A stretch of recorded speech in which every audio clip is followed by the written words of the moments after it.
Hey all, welcome back. I'm back with another video. So today we are going to discuss about the remaining operators that we discussed in the previous session. Okay, if you didn't follow the previous session like data flow modeling, first see about what is data flow modeling and then come to the session. Okay, so let us not waste any more time. Today we are going to discuss about the remaining operators. The first one is relational operator. So basically from the name itself you could say in order to know the relationship between two operands just like greater than, less than, equal to. So in order to see the relation between two operators we'll be using this relational operators. So this is how the operators will be like greater than or equal to, less than or equal to. Okay, so if you see here, this is the small example for relational operators. Like if you see here, I am taking two values like 6 and 2.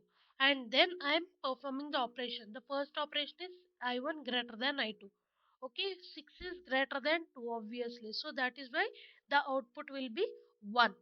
Okay, and here greater than or equal to, that means since it is in greater than or equal to, if one of the thing is satisfied then that is fine.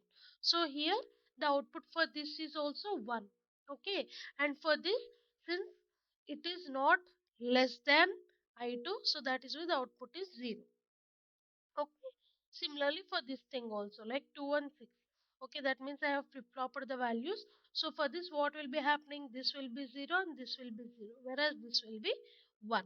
Okay, just as basic relations between the operators. Okay, and then coming to shift operators. So shift operators is one of the important operators, one among all the operators. Okay, so mostly in programs like in real time we will be using mostly like shift operators, conditional operators. Okay, and concatenation operators like this. There are some operators which are really important compared to others. So one among them is shift operators. So in this shift operators, we are again having two types of shift operators. One is logical shift and another is arithmetic shift. Okay, for logical shift, we'll be representing as like this, like two less than symbols, two greater than symbols. Okay, this is a left shift. Okay, you can remember it like this is in this way in the form of L. So this is left shift, and then this is in the format of Z. Okay, so this is the right shift. Okay, clear? See right. Okay, you can remember it like this. It's just a small tip. So just like this is the logical shift, and here if you are using like three of such symbols then that is the arithmetic shift. Okay, for both this you will be using only two operands. So before going into knowing what is the difference between the logical shift and arithmetic shift, first let us see how the shifting is done. Okay, so first let us see how the shifting is done here. Basically let us take one example. So let us take this example. So here what I am doing, I am taking 1111 0 0 0 0. Underscore is nothing but in order to improve the readability. Okay, you can just ignore that. So for this particular value I am shifting it. Okay, so let us see first how the shifting takes place. So I already told you this is left shift. Okay, so left shift and you have to give how many times you want to shift it. Like as for now I want to shift it three times. So how is it going to done? 1111 0 0 0 0. Okay, so since this is left shift, what will be happening? It will be in this way. So the shifting will be done in this way. Is it or not? So what happens? 0 0 0. That means this will be shifted here. This will in that way. Okay, 1 1 1. Okay, this one will be truncated. That means it is going to ninth bit. So that is why this is truncated. Okay, and then here there is one blank space. Okay, and then this is my first shift. I want to shift it for three times. So again the same process. Like this 0 will be coming here. 0 0 0 0 1 1. Okay, again this 1 and 1 both are truncated. And here you are having two spaces left. And this is my second time. Now for the third time I am having three spaces left and this is shifted here. So 0 0 0 0 and 1. The remaining all are truncated. So if you see here, this is my left shift. Okay, so here the remaining paths are filled with zeros. Okay, in case of logical shift, this is where the difference occurs. Okay, shifting is same for all logical shift and arithmetic shift. The shifting process is same, but where is the thing that is differs is to fill these empty spaces. Okay, in case of logical shift, these empty spaces are filled with zeros. Okay, either it is in left shift or else it is in right shift. The empty spaces are filled with zeros in case of logical shift. Okay, and then coming to arithmetic shift, what happens means in arithmetic shift, if you are taking the input as if you are taking your input value like variable input a, if you are taking this a as unsigned bit. Okay, I think you know about what is signed and unsigned. Okay, if you don't know, just giving a small detailed information about it. Okay, unsigned means it could hold only positive values, whereas signed means it could hold, signed bit means it could hold both positive values and negative values also. Okay, so this is about signed and unsigned. So if your value is unsigned, then this empty space is filled with zeros. Okay, similar to logical shift. But if your input is signed, if your variable is signed, then this empty spaces is filled with one value. Okay, so this is where the difference lies. In logical shift, even though it is signed or unsigned, it is filled with zeros. In arithmetic shift, if it is sign, then it is filled with ones. If it is not signed, then it is filled with zeros. Okay, this is the basic difference between logical shift and arithmetic shift. Clear? So let us see the example now. See I1. Okay, I am taking these values. I am now shifting it like this is my right shift. Okay, and this is my left shift. Okay, so here I am shifting it for 3 times. Okay, and here comes my arithmetic shift. Here if you see my arithmetic shift, this is my arithmetic shift value. Okay, like I2. Okay, and what is this I2 here? This is a signed bit. So my I2 and O2 both are signed bits. So that is why while they are shifting, what happens? They will be shifted like sorry, the empty spaces in the shift will be filled with ones. Okay, if you see here, the empty spaces are filled with ones in case of I2 and O2 also. Okay, clear? So this is how basically the shifting process is done, right? And then coming to reduction operators. So reduction operators is nothing but from the name itself you could say if you are taking some 8-bit value, now by using the reduction operator you can comprise this, that means you can compact the value to 1-bit value. Okay, how we are going to do it, I'll be explaining it. So that is about reduction operator. Reduction operator means it will be reducing the bit size. Okay, from if even though how much length of value you are going to take, it will be giving the output as only 1-bit value. That means how much length you are going to take, you can take, but it is finally compacted into a single bit. Okay, that is about reduction operators. Okay, in reduction operators, the reduction is being done from right to left. That is important. It can't be done in any other way. It can be only done from right to left. Okay, in that way the reduction will be done. Okay, so these are the reduction operators. This is reduction and, this is reduction or, this is reduction XOR, this is negation of and, okay, this is negation of nor, and this is reduction XNOR. Okay, and here you may get doubt that here if you see this operator, have you seen this operator anywhere? If you have seen this operator anywhere, just ping me in the comment box. Okay, so this is similar to bitwise operator, is it or not? So this is the bitwise operator as well as this is the reduction operator too. Then how are you going to see the difference between reduction operator and bitwise operator? by knowing the number of operands, because in bitwise operator, even though the symbol is same, it is worked between two operands like A and B. Okay, whereas in reduction operator it is only operated with one operand like end of A. Okay, if it is having only one operand, then that is the reduction operator. If this is having two operands, then that is bitwise operator. Okay, you have to see the differences in such way, like for everything. So because this is same for bitwise or this is bitwise XOR. Okay, so that is why you have to know the difference. Along with the symbols, you have to know the number of operands also. Okay, clear? So now let us see how the reduction is taking place. Let us see the same example, 1 1 0 0. So what is the thing that I want to perform here? That AND operation. Now how this operation will be performed? 1 and 0 and 0. So this is how the reduction is performed. That means 1 and 1. What is the output? 1. Is it or not? So again for this 1 and 0. What is the output? 0. 0 and 0. 0. Clear? This is how the operation will be performed. Similarly for OR also. Like 1 1 0 0. Okay. Now what happens? This between 1 or 1. What is the output? 1 or 1 is 1.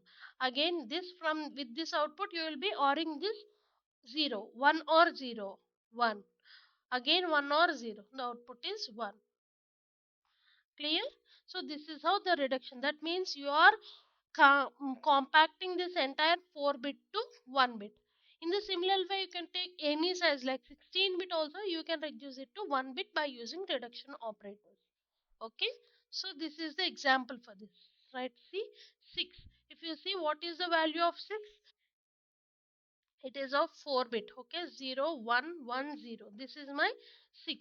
Now what I am doing, if I am performing AND operation here, since you are having 1 0, the output is obviously 0. Similarly for OR, since you are having 1 1, okay, you will be having like output 1. Similarly, all these performances. If you see here in the second example, I am having X. Okay, if you are having X, if the output depends on the value of this X is nothing but unknown number, is it or not? So if this output is depending on the X, then the output will be X. Okay, if your output doesn't depend on this X, then your output will be depending upon the remaining values. This is how I'll be explaining you. For example, if you see here, you have taken 1x0z. Okay, and you are performing AND operation on this. So during the performance of AND operation, if there is 1 0 also, the output will be 0 based on whether this x is 1 or 0 also. There won't be any change in the remaining output. So that is why here x has doesn't weigh any value. Okay, for example, if we are using this word, or also the same thing, like in or, even though you are having 1 1 also, the output will be 1. So there is no weightage for this x. And for example, now if you are performing not, then what happens? So when you are performing like XOR, okay, XOR operation or not operation, then what happens means here this value has the weightage, because depending upon the value of x, your XOR operation will be changing. So because why? Because for XOR, what is the condition? If there are one ones, the output is 1. If there are two zeros also, the output is 1. So depending upon the value, if this is 1, the value will be changing. If this is 0, the value will be changing. So that is why in such cases, like if you see here, during the XOR operation, you will be having the value x, because x is having the weightage here. For the remaining 2, x doesn't have any weightage. That is why the values are operated normally. Okay, this is about reduction operator. And the next one is conditional operator. This is also very important in verilog. Okay, so now let us see what is this conditional operator. First, let us see the syntax. Okay, this is somewhat interesting here. Syntax is here, if you see result, result is nothing but, for example, if you are writing like wire result, okay, and then assign result equal to, okay, you are writing some expression. So this result equal to conditional expression. Conditional expression is nothing but the expression that you are writing. Okay, let me just explain it with a small example. For example, you are taking like two variables a and b, and a is of value 4, b is of value 2. Okay, now what should be your expression? For example, you are writing some expression like if a is greater than b. Okay, this is my expression. Okay, so what will be my expression here? Result equal to a greater than b. Okay, if a is greater than b, then what should be my expression? Then this expression should be executed. What is the expression? Okay, if I have written it like this, then what is the meaning of this is, if this a greater than b is true, then the first expression is executed. If this particular expression is false, then the second expression is executed. This is how basically the conditional operator will be executed. Okay, I'm repeating it one more time. Okay, here in conditional operator, depending upon the expression condition, like if the expression is true, then the first expression is executed. If the expression is false, then the second expression will be executed. You will be having two expressions here. Okay, like two values, first value and the second value to be printed. Okay, even if you are having furthermore doubt on this, you will be getting cleared once we see the example for this. Okay, so basically one more important thing in this, mm,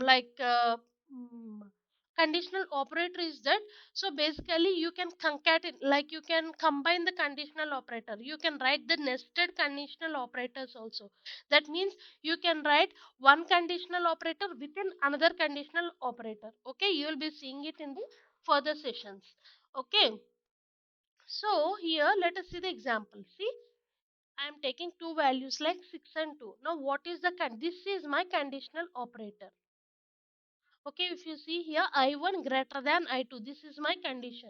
So if I1 is greater than I2, then I want 1 to be printed. If I1 is not greater than I2, then 0 will be printed.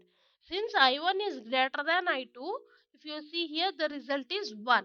Okay, if you see here in this 6 and 6, so I have just written the conditional operator as, if you see here, this is my relational operator. Okay, what I have written here, I have written only greater than. I didn't write any greater than or equal to. So that is why this is false. So since this is false, what is the value that will be executed? It is 0. Okay, so basically the thing will be in. And then coming to concatenation operators. So in case of concatenation operators, what will be happening means you will be concatenating. What is the meaning of concatenating? Nothing but combining. If you want to combine like some two or three variables into a single bit, okay, that means for example you are taking three bits a b c, you are giving a value as some 2, b value as some 3, and c value as some 4. Now you want to combine all these bits. How can you do it? By using the concatenation operator. In verilog you can do this. Okay, this is the symbol for concatenation operator, that is one set of flower braces. Okay, right, so let us see the example here. See, I am taking three values like 2, 3 and 8. Okay, I1, I2, I3, 2, 3 and 8. Now I want to concatenate. So how, whatever value you want to concatenate, you can just write it based on the order that you are mentioning here. The values will be concatenated. So if you see here, you have written first I3. What is I3? I3 is nothing but 8. So 140. So 140. And then I2. What is I2? It is 3. Nothing but, okay, nothing but 1 and 1. Okay, and then what about I1? I1 is 2. Nothing but 1 0. Okay, this is how basically it will be concatenated. And one important thing about concatenation is, in whichever value you are throwing, like in whichever value you are taking out. Okay, this is my output. Whichever value you are concatenating all these values, that variable should be having the capability in order to hold all the values. Like if you see here, after concatenating all this, this is of 8 bit. Okay, now since it is having the size of 8, it can hold all these values. But for example, if you are giving like this size as 5 and you are concatenating all this, then what happens after concatenation? Until fifth size values will be presented, will be displayed on the output, and the remaining all the three values are being truncated, nothing but they will be disappearing, like the remaining values will be printing and the remaining three values will be truncated. Truncation is nothing but they will be cutted. Okay, so this is concatenation. And then comes replication. Replication is similar to concatenation. In concatenation, what you are doing, you are combining different variables. Okay, but in replication means replication is nothing but if you want to repeat the values. Okay, for example, you are taking the value I1 and you want to repeat it for 5 times. I1 equal to 2, and you want to repeat this 2 value for 5 times. Okay, like 1 0 1 0 1 0 1 0 1 0. Okay, 1 0. So you want to make this size of, this is your output, you should. Okay, that means what it is doing here, it is repeating it for 5 times. So in order to do this, this is the symbol for replication. Okay, don't confuse between concatenation operator and replication operator. So concatenation operator will be having one set of flower braces, whereas replication operator will be having two sets of flower braces. Okay, so this is how basically, see, for 4 times I want to concatenate this, sorry, replicate this I1 value. What is my I1 value? 1 time. So see, one set, second set, third set, fourth set. Okay, in this way I2 for 3 times, I1 for 1 time. So what is I2? Nothing but 3. So 1 1 1 1 1 2 for 1 1 for 3 times, 1 0 1 0 for 2 times. In this way you can concatenate it. Okay, sorry, replicate it. Okay, so this is the basically operators in Verilog. So in the next session, we will be discussing about delays, and also we will be writing a code. Okay, by using all the operators in data flow modeling, we will be writing the code. Don't miss that out. And also, if you like my explanation, and if you like the sessions that I'm conducting, please give me a like so that it could encourage me to make you more videos on these concepts. Okay, and also do follow me on LinkedIn, where I'll be providing the slides of this particular explanations that I'm giving. Okay, so, and also don't forget to share this to all the VLSA aspirants who also want to learn something from VLSA, like free front end VLSA courses.